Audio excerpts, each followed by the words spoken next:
నమస్తే, welcome to హా TV.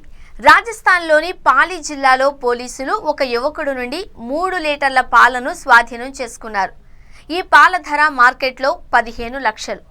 ఆ యువకుడు బైక్ ట్యాంక్ మీద దాచిపెట్టి ఈ పాలను తీసుకెళ్తున్నాడు. పోలీసులు అతన్ని పట్టుకొని పాలను స్వాధీనం చేసుకున్నారు. లక్షలు విలువ చేసే ఈ పాలకున్న ప్రత్యేకత ఏంటి అంటే ఎందుకు అంత ఖరీదైనవో తెలుసుకుందాం. నిజానికి ఈ పాలు నల్లమందు పాలు. ఆ యువకుడు ఈ పాలను అక్రమంగా రవాణా చేస్తున్నాడు. అతను పాలి నుంచి జోధ్పూర్కు పాలు తీసుకెళ్తున్నాడు. అయితే మార్గ మధ్యలో రోహత్ పోలీస్ స్టేషన్ ప్రాంతం సమీపంలో ఆ యువకుడిని పోలీసులు పట్టుకున్నారు. ఆ యువకుడు పాలను బైక్ ట్యాంక్ కింద చాలా రహస్యంగా దాచిపెట్టాడు. అయినా అతను పోలీసుల దృష్టి నుంచి తప్పించుకోలేకపోయాడు, పట్టుబడ్డాడు. ఈ కేసు గురించి సమాచారం ఇస్తూ అరెస్టైన యువకుడు నల్లమందు పాల అక్రమ వ్యాపారం చేస్తున్నట్లు తమ బృందానికి సమాచారం అందింది అని అదనపు director general of police Dinesh amen అన్నారు.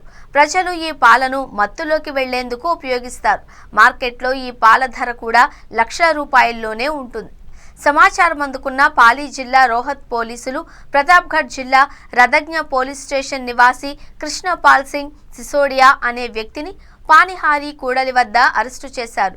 పోలీసులు కృష్ణపాల్ బైక్ను తనిఖీ చేసినప్పుడు వారికి 3 లీటర్ల నల్లమందు పాలు దొరికాయి.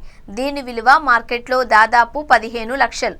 పోలీసులు కృష్ణపాల్ సింగ్ను ఆపడానికి ప్రయత్నించినప్పుడు అతను తన బైక్ను తీసుకొని రోహత్ పట్నం వైపు పారిపోయాడు అని అదనపు director general of police Dinesh amen తెలిపారు. పోలీసులు అతడిని వెంబడించారు. ఓంబన్నా సరిహద్దు వద్ద బందాయి పోలీస్ స్టేషన్లో పట్టుబడ్డాడు.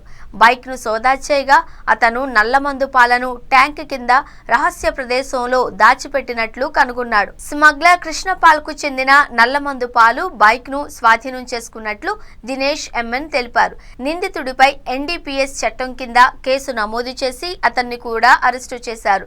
విచారణలో జోధ్పూర్లో నల్లమందు పాలు సరఫరా చేయడానికి గ్రామ నివాసి ముఖేష్ పాటిదార్ తనను పంపాడు అని కృష్ణపాల్ చెప్పాడు.